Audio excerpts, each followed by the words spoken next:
kita harus jelas posisinya. Jangan sampai ada kesepakatan menolak hasil pemilu. Ya untuk Jokowi Pak, dia presiden terus. Ya kalau kita tolak hasil pemilu kan dia tanggung jawab lagi bikin pemilu baru.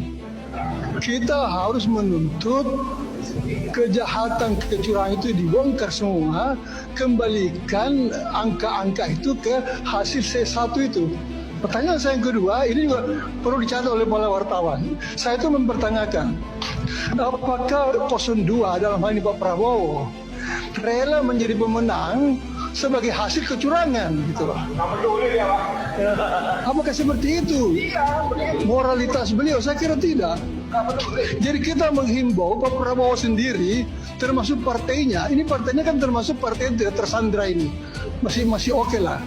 Ya, menghimbau supaya kecurangan dihentikan dan kecurangan itu dibuktikan. Saya tidak mau menang sebagai presiden yang curang. Saya tidak mau menang sebagai hasil dari kecurangan. Mestinya kan begitu. Jadi beliau yang bicara.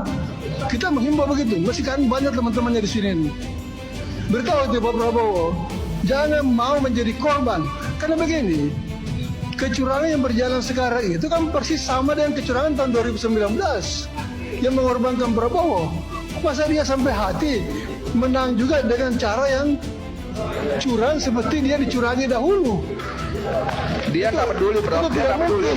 Sebagai Prabowo, sebagai seorang jenderal, sebagai seorang yang punya kepribadian yang kuat, ya, mestinya dia menolak untuk menang secara curang karena dia pernah dikalahkan secara curang. Ini mesti dihimbau secara moral gitu loh. Kembalikan hasil pemilu yang sebenarnya, bukan kembali hasil TPS yang benar itu. Jangan kasih kesempatan lagi tunda pemilu, bikin pemilu baru. Kesenangan tuh Jokowi itu. Kesenangan dia. Ya. Dia itu bukan dimaksudkan lewat cara MPR, itu repot kalau mau itu. Kita suruh dia mundur, kita tekan dia. Dia harus segera berhenti, begitu aja. Dia adalah sumber dari semua kejahatan ini. Ya. Oke. Harus tegas gitu, jangan main-main. Ya. Saya kira di hati kita ya semua sama gitu loh. Dia adalah sumbernya. Masa sampai hati Prabowo menerima kemenangan melalui cara curang seperti yang dialami tahun 2019.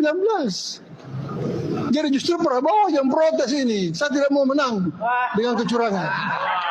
Harusnya begitu kan? Ya. Ya. Karena itu kasihan Pak Prabowo itu sepertinya sudah menjadi alatnya Jokowi. Dia tidak tahu itu Jokowi itu tidak pernah peduli dengan Prabowo. Yang dia peduli itu anaknya. Gitu. Prabowo itu cuma tunggangan saja.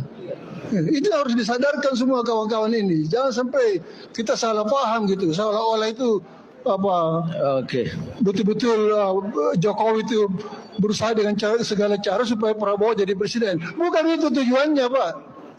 Anda keliru kalau memahami seperti itu. Jokowi itu membohongi semua orang dari dulu.